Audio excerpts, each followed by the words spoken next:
All right, guys, look, in the world of entrepreneurship, ups and downs in your mood are kind of inevitable. At least that's how most people think of it. They think if you're going to be in this game when things are going well for your company, when you've got a week where you've got great conversions and everything's going well for your team, your mood tends to be really high and you have this a sense of ambition that you can accomplish anything. But then when you have even just a small downward trend, even if it's just 3 or 4 days, worse if it's 3 weeks, you start to have this despair reaction, right? And that's not healthy for your longevity as an entrepreneur. And one of the things I'd like to do as a person who's encouraging you to achieve more productivity is to watch your moods and be aware of how your mood impacts your energy, because we know that positive mood tends to release more energy. Essentially, you're when you believe that the future is good, you see a lot of reward in your future, and your body, your neurochemistry naturally releases the dopamine, the drive to go after those rewards. And so you experience higher energy. So your mood is very much related to what you're thinking, the narrative that's playing back there in the subconscious of your mind about, is business going well? Am I going to succeed? Will I survive this financial crisis or that problem that we're dealing with? And that's a really, really important aspect of your success as an entrepreneur. So today we're going to talk about just 3 simple steps that you can take to reduce that up and down roller coaster effect so that you have more of a steady, positive upward trajectory in your response to all of the work scenarios that unfold during the course of a given year of your business. So one of the first things that I usually do when I work with entrepreneurs privately is we do sort of an audit of their basic living expense needs. And so that's for them just what the basics you'd need for yourself or for your family if you have a family or kids that you're supporting. And basically what we try to do is say, all right, yeah, sure, there's all of these expenses, but if you just said, all right, here's the shelter and the food and some health insurance, and not reducing your budget to the point where you'd have to move out of your current place where you live, but just if we removed all of those extra things like trips and extravagant gifts to friends or family, and we just said, here's the basic needs that you have just to cover, heat and electricity and internet connection and those kinds of things. Most people that I've worked with find that their mind is too much linked to the anchoring effect of whatever's happening in their business at a given moment. And so despite the fact that you have potentially years of runway, even if you didn't make another penny for several more years, you'd have plenty of money to come up with new business ideas, to try new things, to discover new ways of bringing value into the world. Instead of that giving you a sense of security, your sense of security is always linked to, are we in an upward trend or a downward trend in this micro environment that I'm looking at, this small little segment of time? And so one of the things that we do is make that simple budget, the basic expense necessities budget. And often it's much lower than you would think, just to have enough to take care of all your basic needs. And then what you can do is you can look to see how much of your passive investments might cover that. And usually the gap is smaller than most people realize, that you'd have to make very little money after you take into consideration the passive investments you might have from retirement accounts and such things. And then you combine that with just any cash flow or capital that you've been saving up. And what that does is it reduces the fear-based reactivity that comes from looking at what's happening on the chart, whether there's a slight uptick or a slight downtick in your overall profits. So that's the first step. Here's the second thing: becoming more farsighted by taking a longer time horizon.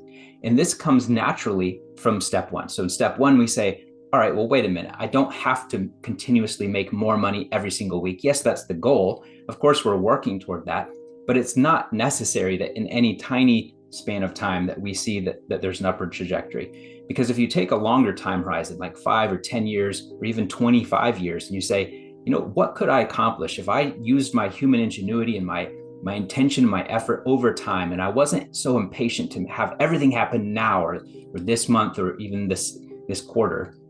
And instead, I took that longer time horizon. Do I have the resources I need to succeed? And usually, again, the answer is yes. If you believe in yourself, and what you're doing is you're just reminding yourself, you're bringing to the forefront of your conscious awareness these things that support your sense of security. And so it makes you a little bit less reactive to those slight downturns, and it causes you to take a longer time horizon view. In the same way that if you were an investor in the stock market and you see a downward trend and you're like, I can't believe I lost 7.5% of all my asset value in the last 5 weeks or whatever.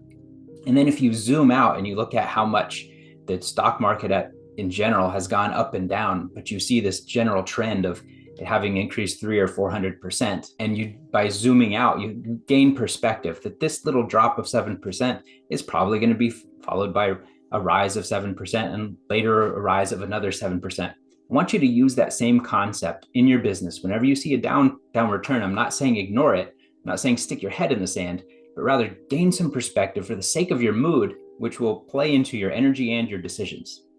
Okay, so far we've covered two things. The basic monthly expense number that if you don't have it, work out that budget. Second thing is just taking a longer time horizon perspective. The third thing is what I call a vacation mindset. So on a day where I'm feeling really stressed and I feel like I can't believe all of these difficult things I have to do, sometimes I'll ask myself, well, what's really different about this compared to if I was trying to plan a day at the beach where I had no real agenda at first, but then I start thinking, okay, well, I do want to do some things, and I start making some plans, and then I need to get some sunscreen in the bag, I need to get some sandwiches in there. And it's like my brain is working. I'm still thinking through things, and my body's working and moving around and doing things. The difference is that I'm telling myself that this is fun and that the stakes are low, that if I mess up, it's fine. I can, if it starts raining, I can just watch a movie that day or something, right? And so the difference is that if you bring that same mentality into your work activities, you can focus your mind, you can try to accomplish things, but keeping your stress lower by saying, well, what if I approach this day as if I was on vacation? And it's a very strange thing for me to say. I understand how for some of you, this might just be very difficult to understand, but think about video games. Video games pull us in and we're fighting against the enemy. We're trying to get our score to go up. The bad guys are doing things that put us at risk and in danger, but we enjoy that, right? Because we have a sense of it's fun. Like we're telling ourselves that it's okay if things don't go right away, because I'll just keep getting better at this video game, and the challenge is exciting.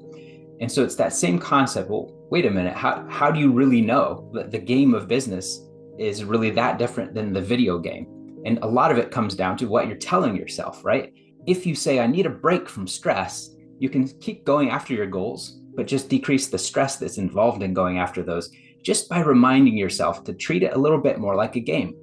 I did this in graduate school. No, it was when I was at college. I had this big honors thesis thing doing. There was a particular professor who had a lot of control over me, and she was really stressing me out. And I suddenly realized, you know what, if I just treat this like a game, and she's just one of the bosses, the challenges, and instead of taking it also personally, I just say, well, I'm just going to do the best I can to get all of these various things, these variables to fall in place for me. It was amazing how my stress immediately lifted. It was like a weight was taken off my shoulders. I still had to do all the same stuff, but I was no longer as stressed about it.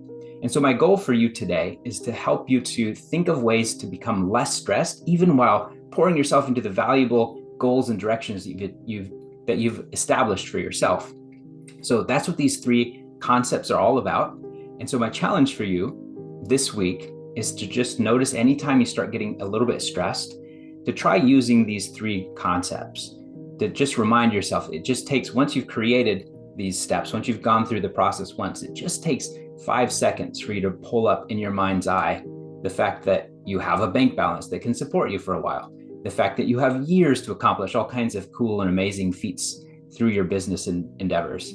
And then third, practice taking on that vacation mindset. Say, all right, I've still got to have these meetings anyway. I've still got to produce this content anyway, or this copy anyway, but I'm going to do it as if it's a fun game that I'm enjoying. And why not just relax into it? And we'll see how it goes. Talk to you again next week.